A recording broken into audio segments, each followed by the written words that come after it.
slavery, Rawle Andrews.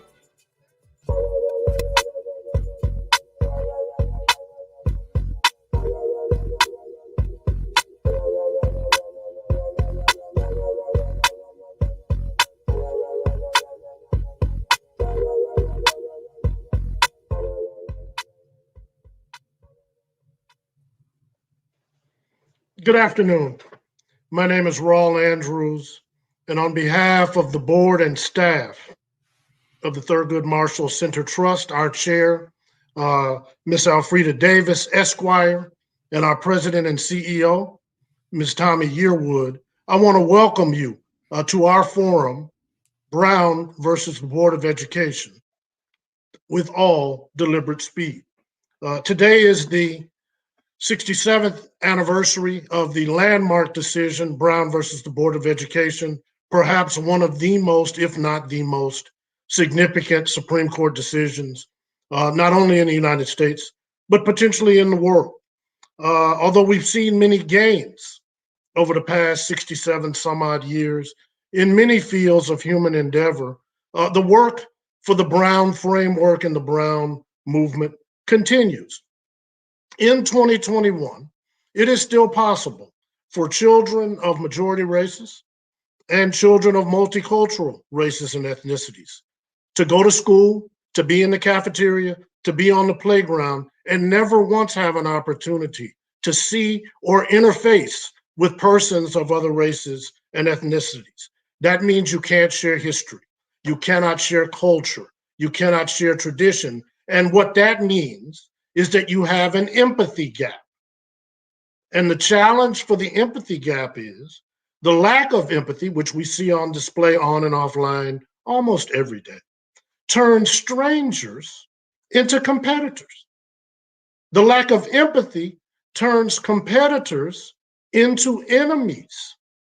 And dare I say it, the lack of empathy turns enemies into fanatics, which means I'm not just mad at you as a keyboard warrior. I want to actually do harm to you because I don't recognize your humanity or your circumstance. So we've got an esteemed panel here today that's going to bring us some knowledge and some information and some news we can use to continue the vigilance that's required under the Brown movement, because we're all striving for a more perfect union. And in order to get to a more perfect union, the full promise of Brown in every walk of life must be realized. So again, on behalf of the Thurgood Marshall Center Trust board and staff, I want to welcome you to this program. I want to draw you in to be interactive, to let us hear from you about what's on your mind and what you're seeing and hearing, and let's have a robust conversation. So without any further ado, let's begin. I want to turn it over to Dr. Sherman.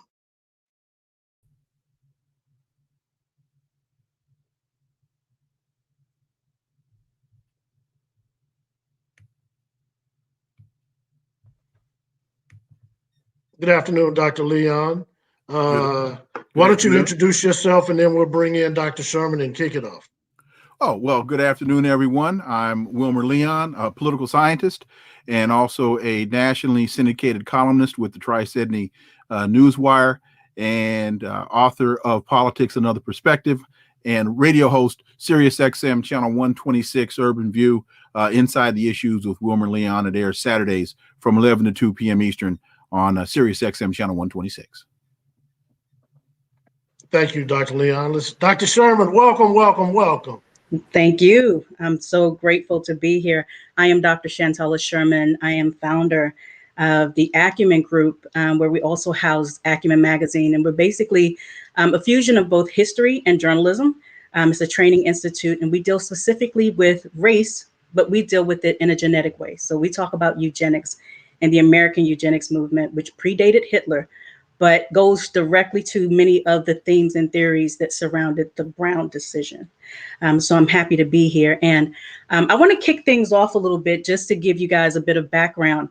The reason why the phrase all deliberate speed was used for this particular session, even though that language was assessed to the Brown 2 decision, The Brown 2 decision is not normally discussed. We always talk about Brown in 1954, but in 1955, there had to be an entirely different decision that was passed down because there was such a massive resistance to Thurgood Marshall's tremendous work. The NAACP, its legislative body, just did an amazing job of trying to tackle so many different court cases that were based upon segregation. That segregation, from my standpoint, dealing with eugenics, was more about pulling together not just socially and educationally, but the belief that sexually, if you have students in the same space, you would have an amalgamation of races. So a lot of the signs even that you see when you're talking about desegregation or anti-integration protests talk about miscegenation, which is race mixing. And they talk about the protesters at this time in the South and across the nation really discuss the decision of Brown before, during, and after the decision itself as something that would lead to race mixing and the annihilation of the white race, in addition to the values of Southerners at that point. And so as we start this discussion, I want it to be clear that this is an ongoing process, even though Brown was the original litmus test, and it was an amazing feat in and of itself. The work is still at hand, and we're still in the process of that. So that's part of the great discussion that we're about to have. And so I just want to pose to my colleagues here today. I want to just talk about the fact that there have been a number of decisions that led up to Brown, including Murray versus Maryland in 1936, Missouri versus Canada in 38, and Mendez versus Westminster School District of Orange County in 1947. What do you think made the difference in Thurgood Marshall's strategy? His strategies as chief counsel for the NAACP's Legal Defense Fund in differentiating these cases and it having such a seminal effect and impact on the nation and specifically the South? Dr. Leon, I'll yield to you and follow. Oh, my goodness. Well, let's see. Well, I think a couple of things. One is that there was what I think was a three-pronged approach as we were getting into the 1950s. The NAACP had a three-pronged approach that was in development. We fought the racist ideology of white supremacy in the courts, in the streets, and in Congress as well. So I think that, first of all, I think that three-pronged approach was very important. Also, they approached this from the perspective of, if Plessy demanded that there be separate but equal, then they started out by demanding equality. So in 38, with the Gaines case in Missouri, where Missouri didn't allow African Americans into their law schools, and they didn't provide any law schools for African Americans in Missouri, what they would do is they would pay for us to go out of state. So the court held in the Gaines case that Missouri had to provide a equal school for African Americans or allow us into the Missouri schools. In 44, you had the Smith v. Allwright case, and which was similar to the Gaines case. In 1950, with the University of Texas, they held that the schools had to be substantially equal. So by fighting for equality, that forced the states to make a very hard decision, because they couldn't, in many instances, afford two separate systems. So that part of it, I think, was very important. And then specifically to the Brown case, there were three, I think, notable elements. First, they presented the issue that discrimination was unreasonable. And following on the heels of the Japanese internment cases after World War II, it was determined that all legal restrictions which curtail the civil rights of a single group were immediately suspect. So on the heels of the Japanese internment cases, they fought, or they presented in their brief that discrimination was unreasonable. The second element was that there was significant harm to African American children being taught in segregated circumstances. And there were some people on the team that did not want to pursue that angle, but Attorney Marshall understood that that was important. And then finally, they didn't try to overrule Plessy.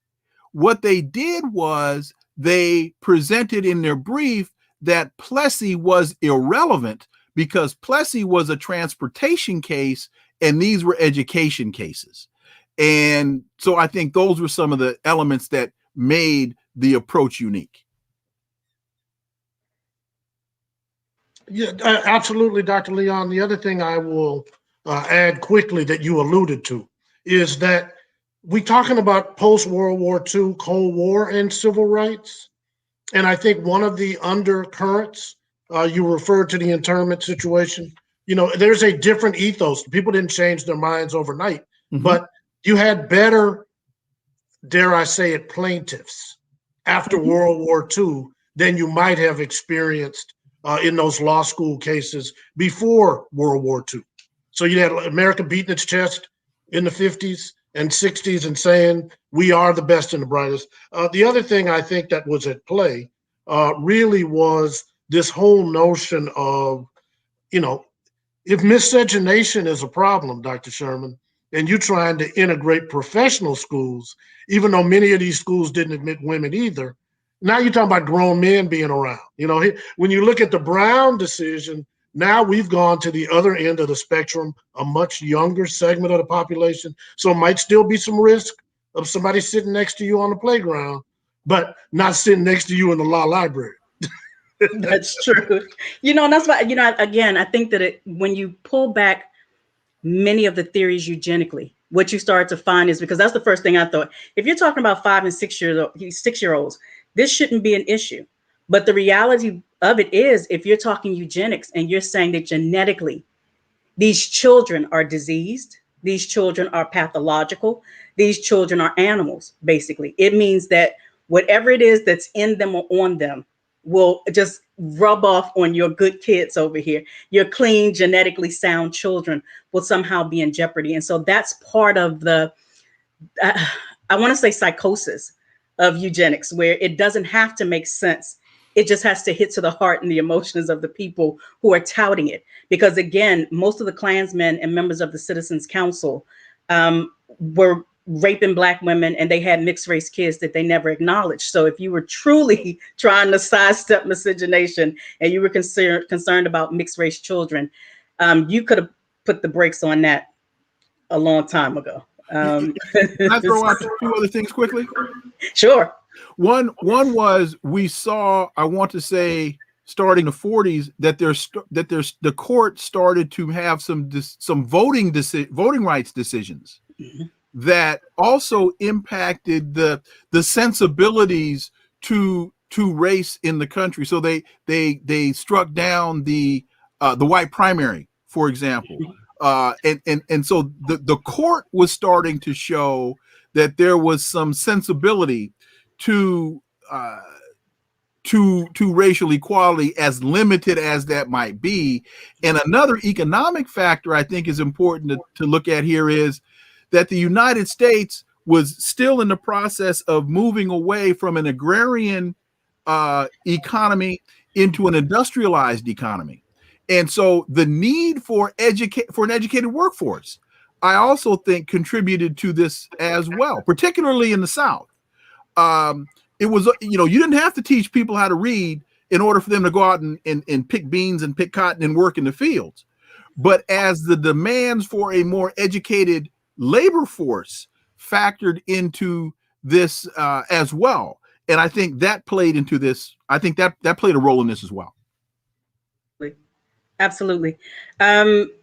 Legally, though, it's always been a curious space for me to consider the fact that, despite the fact that you had a federal ruling this idea of, well, not idea, but states' rights. Mm-hmm.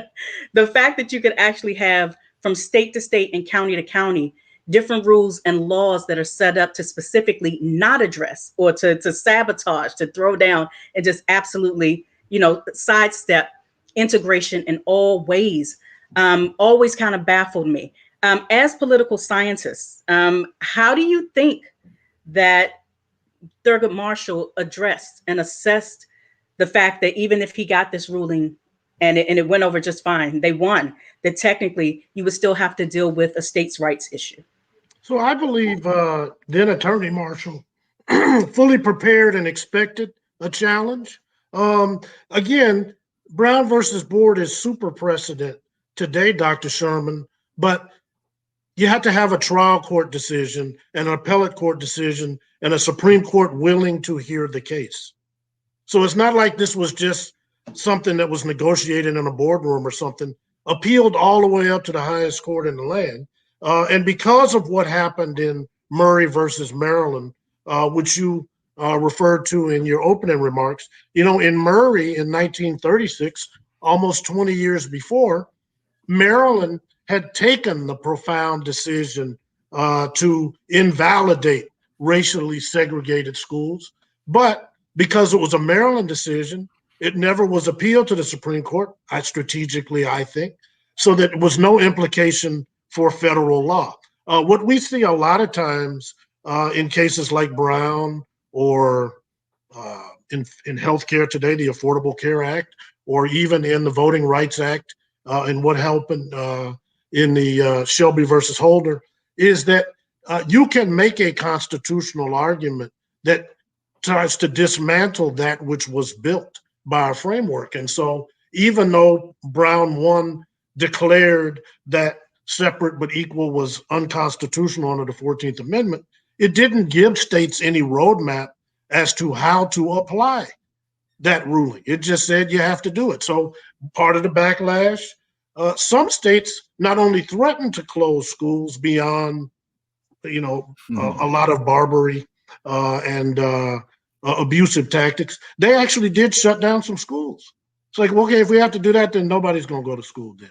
That's how we're going to be equal. So it is legend, and I'll yield to Dr. Leon, that when the decision was announced, everybody celebrated on that trial team except Justice Marshall, who said, we got a long way to go before this is over. And boy, was he right.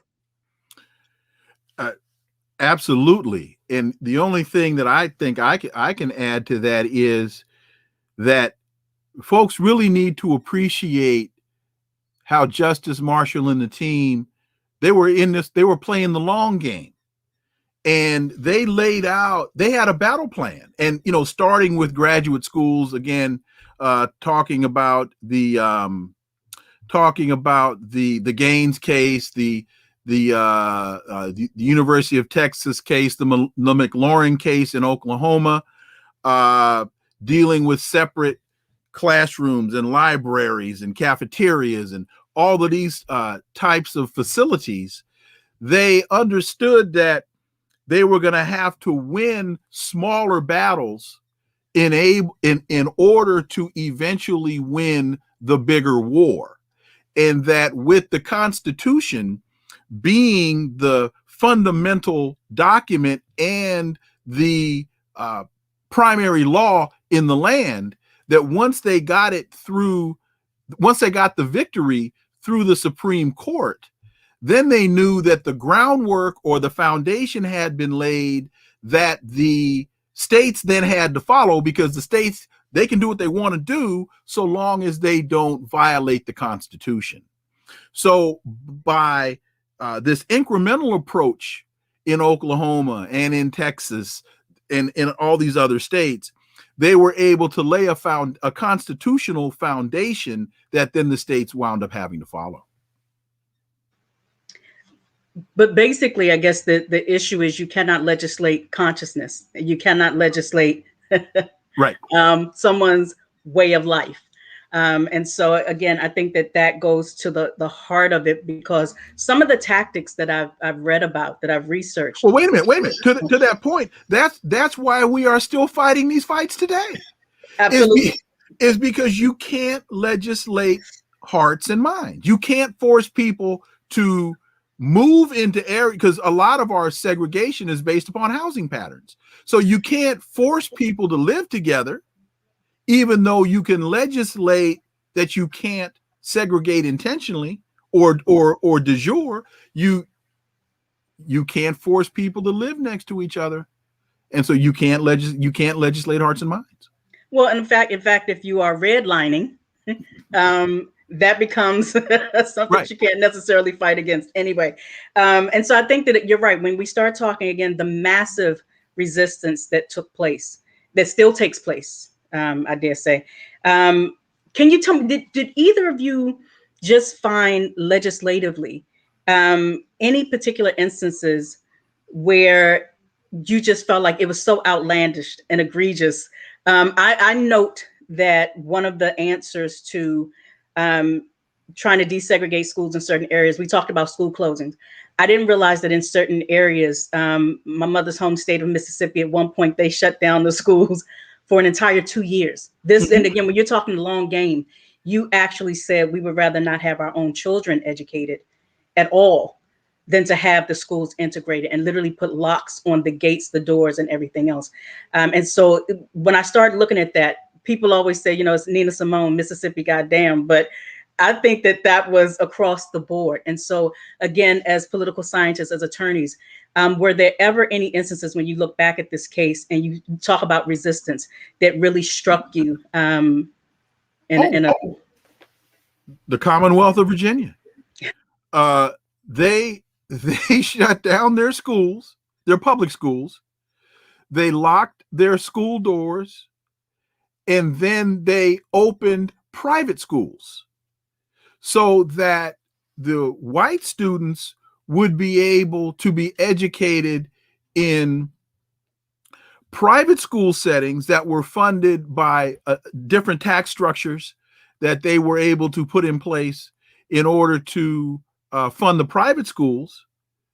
But with my having undergrad gone to Hampton Institute, I remember coming across a number of classmates from Virginia who would tell me stories that their parents had to be sent out of state if they were lucky enough to have relatives who lived in Philadelphia, who lived in Newark or other cities in New Jersey, or who lived in New York. They were sent away out of state. That was the only way a lot of kids in Virginia at that time could be educated. There were some that just were wound up being 2 and 3 and 4 years behind. And of course, you've got the New Kent County case that came, I want to say about 62, where New Kent County was segregating their schools in spite of the Brown and the Brown 2 decision. So Virginia, for me, was the one that just made me shake my head and said, wow, you all hate, and my dad would say, you all hate good. I mean, you're good at this. Let me give you a one that's even more glaring, because it talks about how difficult it was to prosecute these cases. So I was elected last week as the president-elect of the Bar Association of the District of Columbia, which was founded in 1871. For many years, the law library of the Bar Association of the District of Columbia was held and housed in the U.S. federal courthouse in the District of Columbia. So you have a federal building being supported by federal tax dollars that's owned by a private whites-only bar association, and lawyers of color could not get admission to that law library because they couldn't be members of the Bar Association of the District of Columbia, including Thurgood Marshall. So even though they found behind the scenes ways to get access to the books, the reality of it is they had to use every means at their disposal to try to get the precedent to put these cases on, because they could go into the federal courthouse, but they couldn't go up on the 4th floor and get books in the library so they could preach precedent to the decision makers on the court. Wow. And they didn't desegregate the BADC that I'm becoming president-elect of as of June 3rd when I take my oath until 1958. So after Brown 1 and Brown 2, and then they said, oh yeah, we're going to get rid of our whites only request. So again, you can bring the lawsuit if you want to, Dr. Sherman. Good luck finding the case law that's going to support your case. Wow. Yeah. In the federal courthouse. In the federal courthouse. Wow. But Yeah. you know, that also shows our brilliance and our perseverance, because obstacle after obstacle, barrier after barrier. And my maternal grandfather was a dentist. He was the first licensed African-American dentist in New Orleans, coming out of Howard's dental school. And because he could not join the American Dental Association, in order for him to stay abreast of the latest developments in dentistry, he had to wait tables at the American Dental Association annual meetings so that he could be in the room while they were giving presentations and talking about the latest developments in dentistry. Example after example, time after time after time, we're locked out of the law library, but we still find a way to get the information that we need to get so that we can do for our people the things that we need to do. I think that's brilliant. And congratulations. Absolutely. Absolutely. Yes. Absolutely. You know, it says a lot. Well, again, as a historian, when I look at the fact that we were the first at this and the first, then you always think the first were in 17 this or 18 that, or the early 1900s, turn of the century. But the reality is we're still making moves towards being the first in a lot of areas. And it does show that grit, that resilience, and that determination. And I don't think that that should or could be overlooked, because it says to the young people that we see today, you know, sometimes you got to put your shoulder to the grindstone. And sometimes your shoulder gets busted in the process, but you have to determine that this is what you want, you know, and sometimes that pushback is it's not what you need, but by any stretch, but you start to understand that a lot of folks did it with a lot less. And they did it with active and overt racism. I look at a lot of the notes again of folks who said, you know, once they did start to integrate, it would be an issue where they would put the students' chairs out in the hallway. Or, you know, and Judy Meredith, James Meredith's wife, was at Jackson State University. So I've had the opportunity to speak with him and to understand that you're at, you know, Ole Miss, and you've gone through this process and, you know, as the first, and then you come back to do a walk, you know, to show your pride. And that's when someone shoots you. You understand? So this, again, when you start talking long game, I don't think a lot of times it's understood that this is a part of that long game, but, you know, we're fit for this. You know, I think that, you know, we're not going to give up. We're not going to walk away. And I think that Thurgood Marshall set the precedence even on that. You know, we want to keep moving forward. We're going to keep pushing forward with this. Gentlemen, I'm going to see if there are any questions, but in the meantime, one of the other things that, you know, concerned me was the lasting implications of the Brown decision.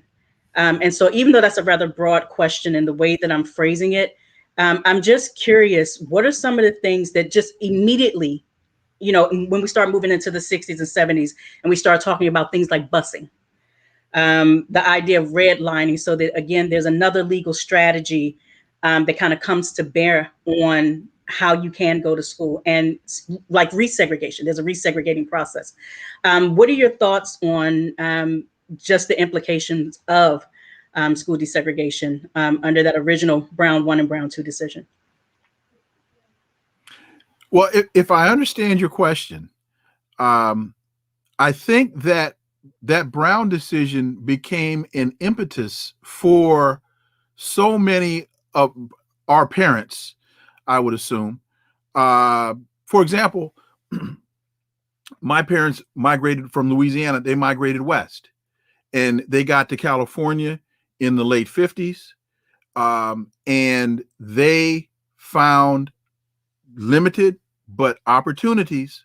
And with their finding opportunities, they then picked up the phone and they called associates of theirs that they had gone to Southern with or had gone from other HBCUs.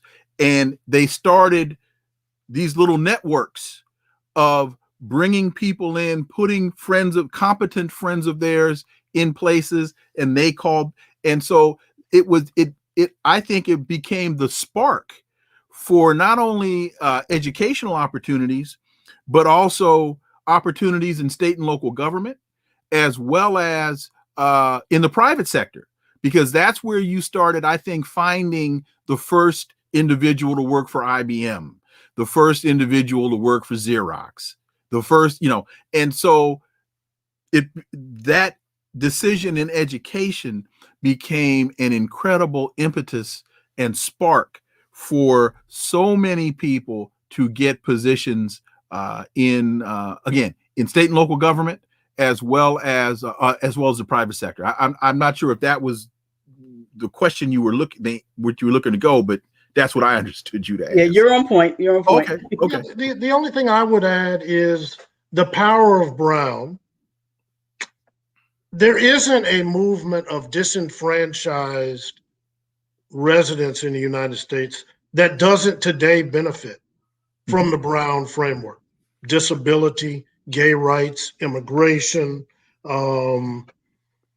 AIDS, victims, and so forth, all draw some of their power and might because of the power of Brown.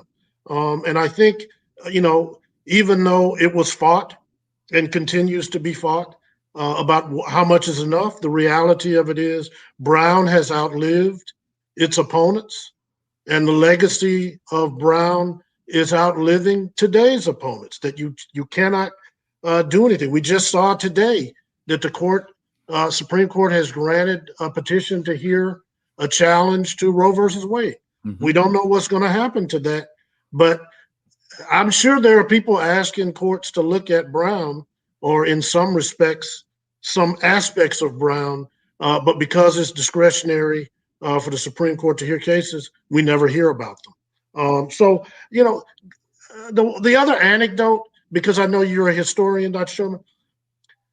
So when Mendez was decided, the governor of California was Earl Warren. Mm-hmm.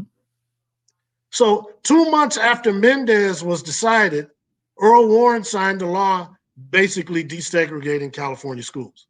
By the time you get to Brown, guess who's the Chief Justice of the Supreme Court? Earl Warren, who not only had the wisdom to do the right thing, he also had the wherewithal, having been through the Mendez Wars. If this is not a unanimous decision, it's not going to hold. We have to come out of here 9-0. Otherwise, it's not going to mean anything. And then they still had Brown versus 2 anyway. But think about if Brown had been 5-4, 6-3. It might be a Brown 5 or 10 by now.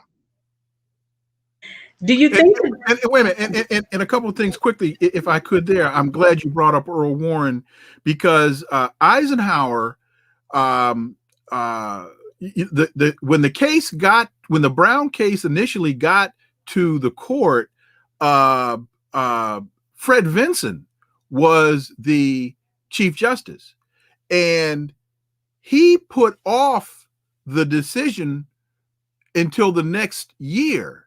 And during that summer, he died of a heart attack.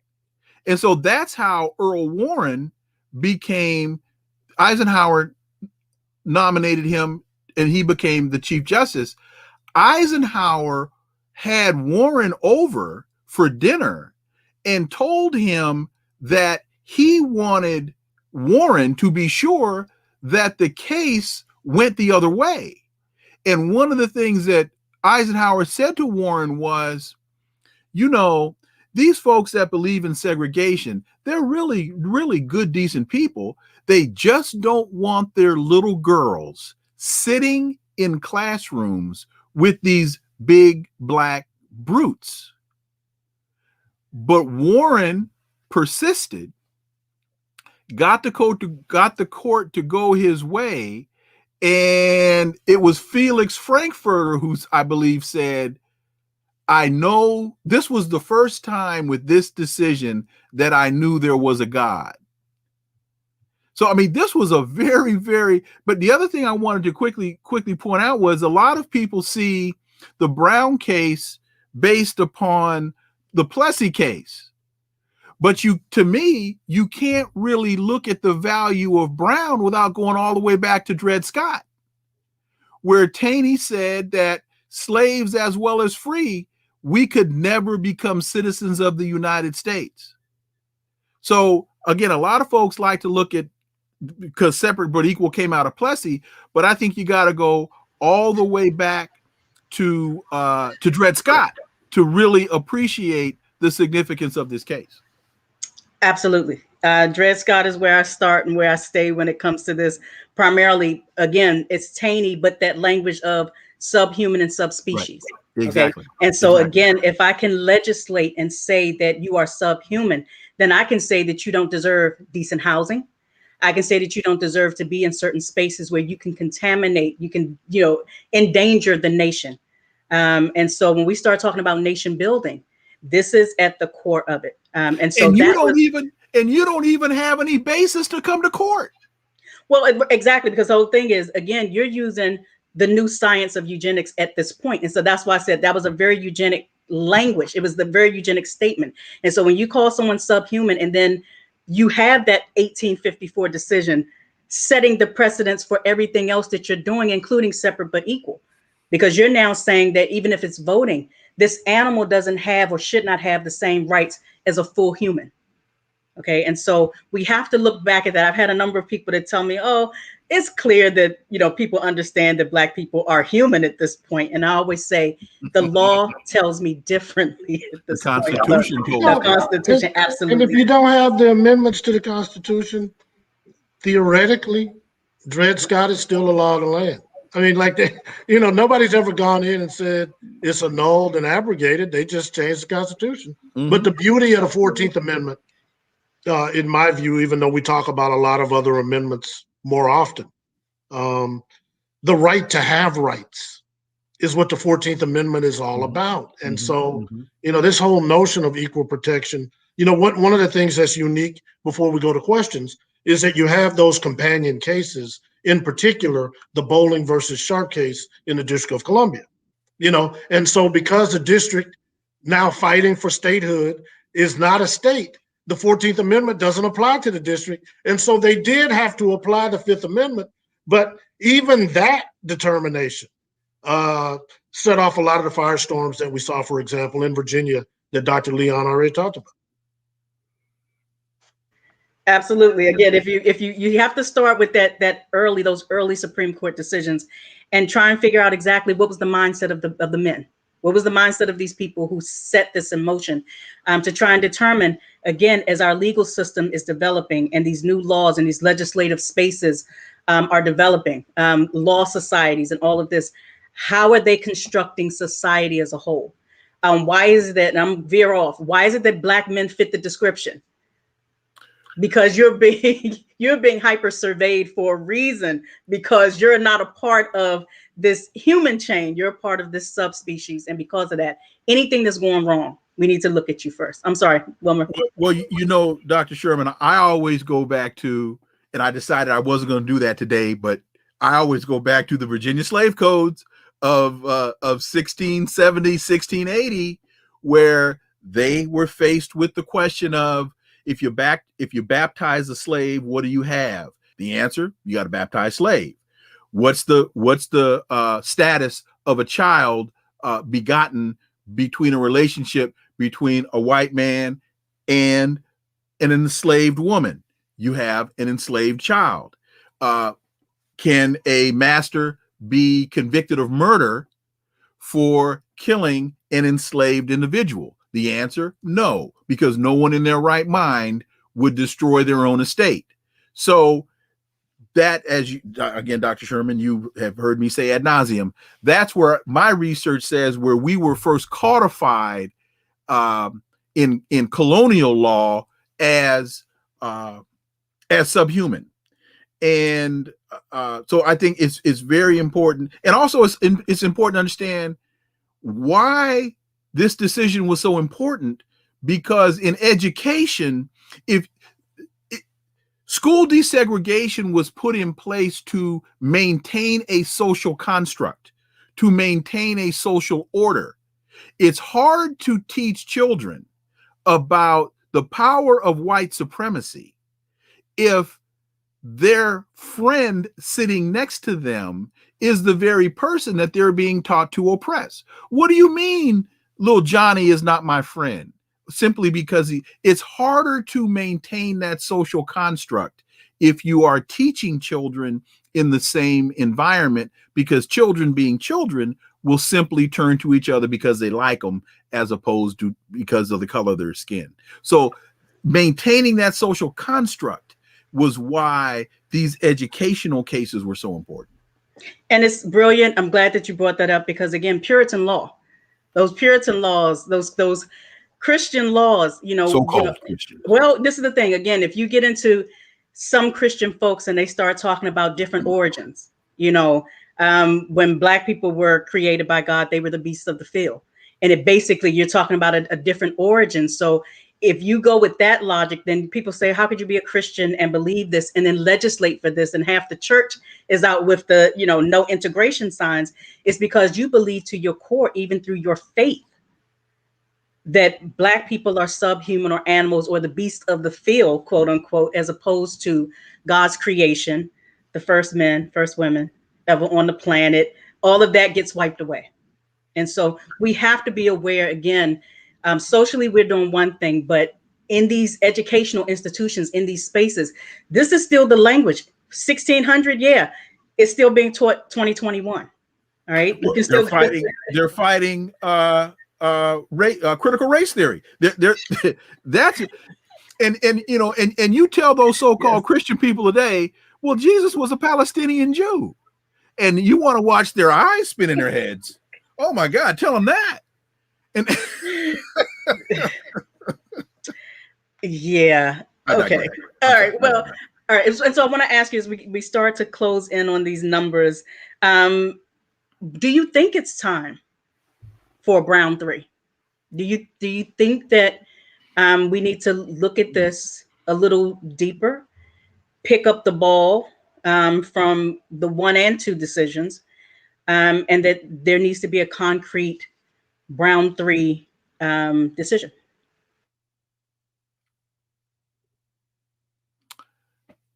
I would say no. And this probably isn't viewed favorably by a lot of folks. I forget let's go for the equal. Let's fund schools equally, so that whether you're on the south side of Chicago or whether you're on South Beach in Miami, that the kids are learning the same, they are provided the same opportunities for education. And because you can't legislate it, and B, I don't know that the folks that are in the elected positions have the guts to try to legislate it. So let's put our money where our mouths are, and let's be sure that the schools are funded equally. And then I think things would start to naturally take care of themselves.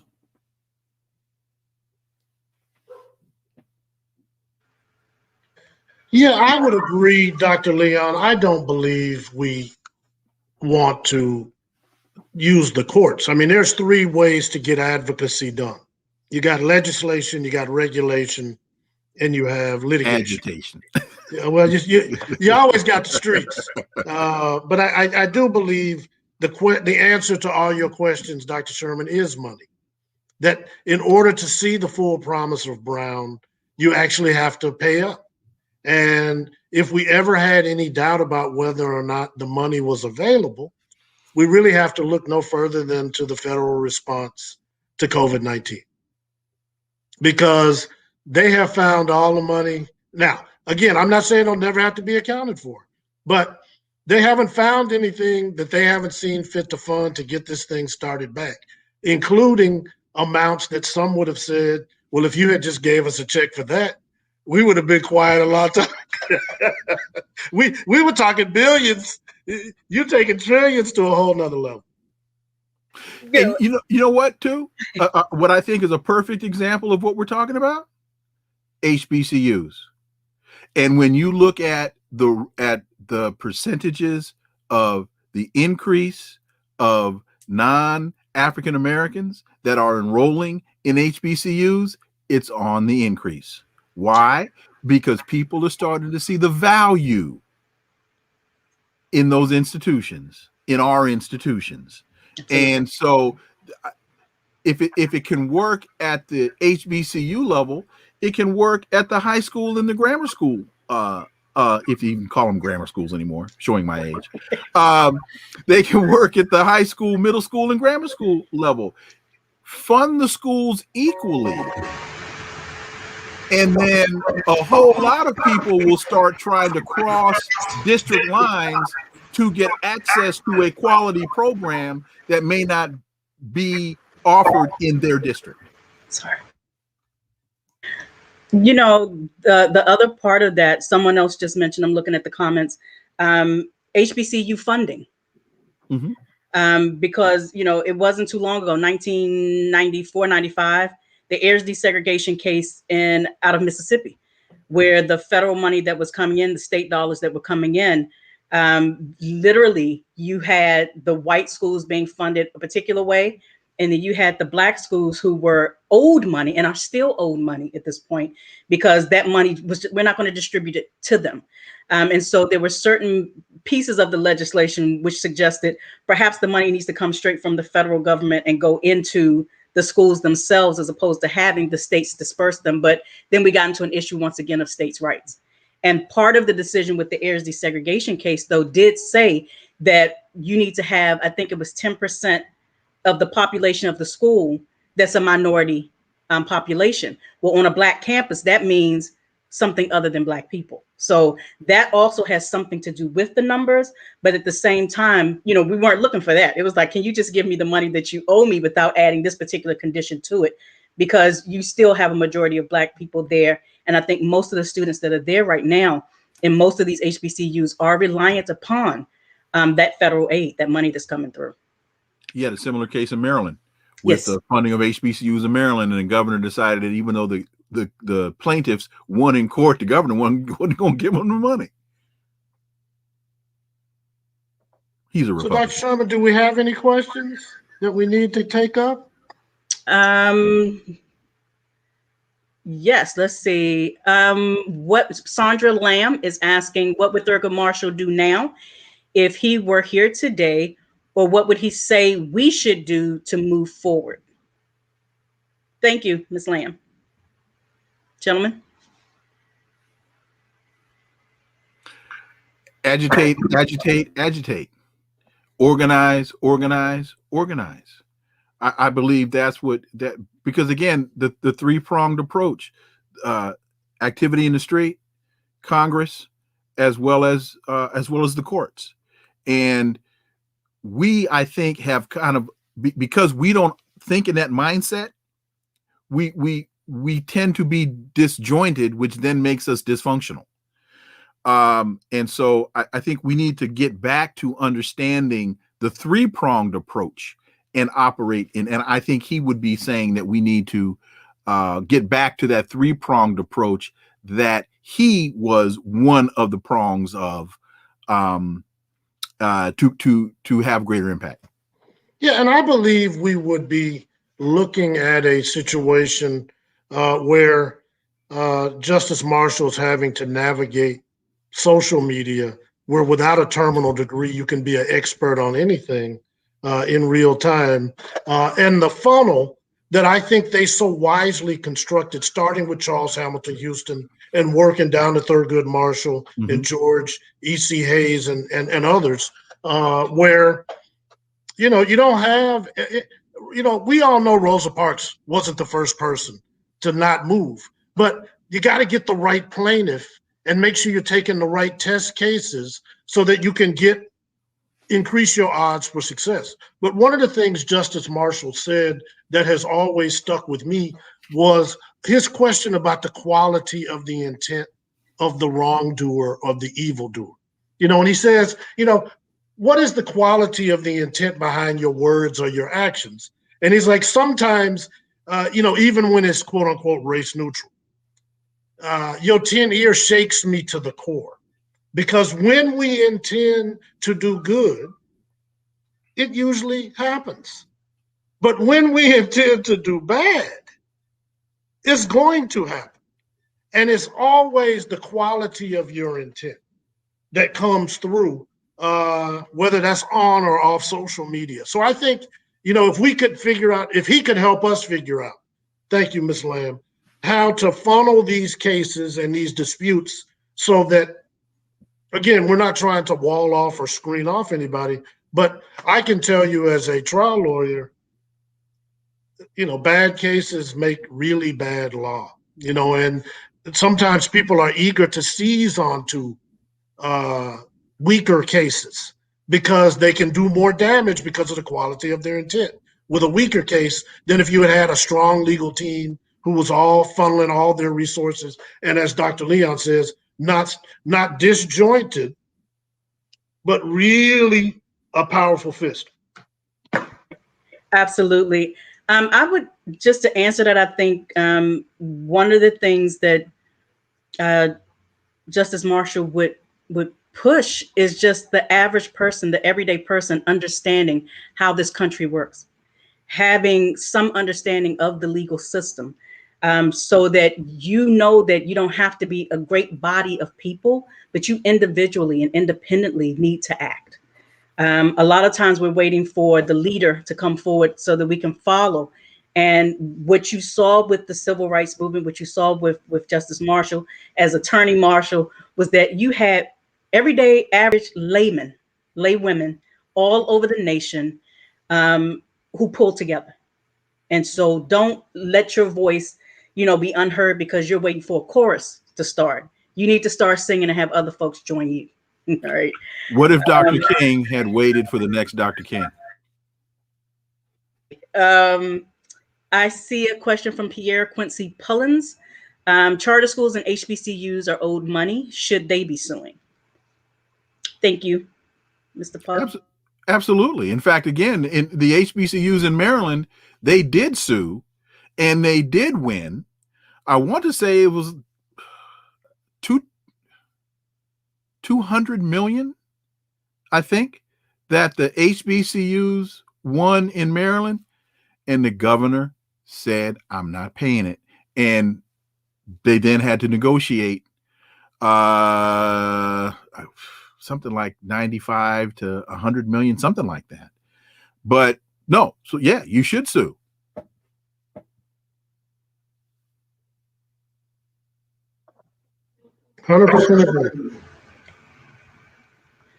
I agree as well. And again, that three-pronged approach, hit them in every possible direction. But make sure that, again, it's a good case. And if you need, also what I saw legislatively is that sometimes you would see more than one case being placed on the docket at a time as a series. In order, maybe there's a weakness in one case that is answered in another one. So it makes sense that these smaller cases be joined together sometimes, is my understanding of it. All right. Are there any additional questions, guys?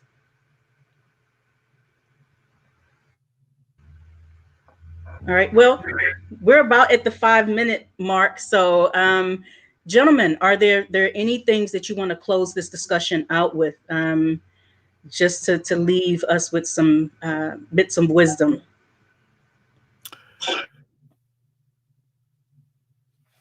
Go ahead. I yield to you, Dr. Leon. Well, that I think it's important to understand that this is history, but it's not ancient history, and that the struggles that we were engaged in that brought us the Brown decision we are still embroiled in those same struggles today. They may have taken on some slightly different nuances, but white supremacy is alive and well. You've got Rick Santorum telling us that there was nothing here when the European settler colonial project arrived on these shores. And then, oh yeah, well, there were some Native Americans running around, but they didn't do nothing. He learned that somewhere. He was taught that in school, and and he was an American senator spewing that foolishness, and he's not by himself. And so we are still fighting the mentality of the Rick Santorums of this world. And we still have an incredibly, incredibly long way to go. Yeah, so I would only add, Dr. Leon, that vigilance is required. And, thank God for Thurgood Marshall, and thank God for the Thurgood Marshall Center that is a living memorial to the life and legacy of Justice Marshall and the work that he put in. But the reality of it is, a lazy, uneventful Monday in May of 1954 is not terribly unlike, if you take away the pandemic, the kind of Monday we're having today. If we didn't pause to take stock about the power of Brown, who else is going to do it? I mean, I think we have to do this. And Dr. Sherman, as you alluded to, we have to do a much better job of educating up, down, and across former, today's, and future generations about what it is, because it is not ancient history, the power of Brown. But Brown is only as sound as our willingness to stand post to make sure that the encroachment against what the Brown framework is all about never happens. So, I want to close again on behalf of Thurgood Marshall Center Trust, our board, our staff, our volunteers, to thank everyone, including our esteemed panelists, Dr. Leon and Dr. Sherman, for being with us. We hope to continue these kind of conversations. It is one of the reasons why the Thurgood Marshall Center Trust was reformed and reestablished. Many people don't know, but should know, that the property where the Thurgood Marshall Center Trust is housed was the first YMCA that admitted African-American Blacks in the United States, the original Anthony Bowen's YMCA. And so we do feel justifiably proud, not only to be in that space, but to actually have the imprimatur of Justice Marshall as a part of the work we're carrying on. So again, I want to wish everybody well, stay safe. We will reopen responsibly. We will find a way to build these in-person live programs in a prudent way. But until that time, we have to rely on this technology to keep the flame going about the power of Brown.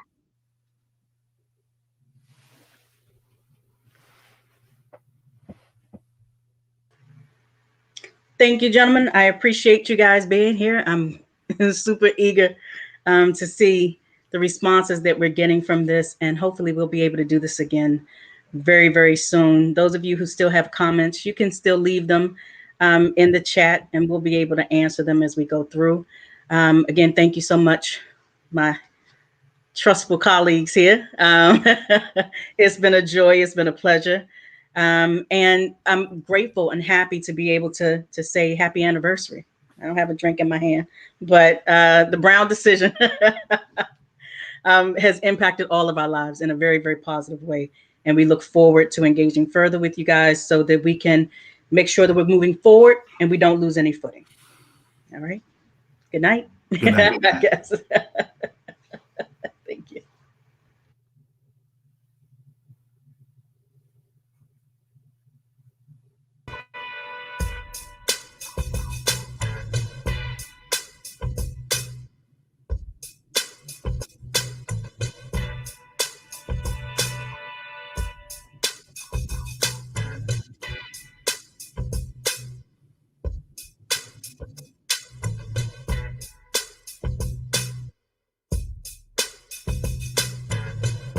Welcome to the Chavis Chronicles.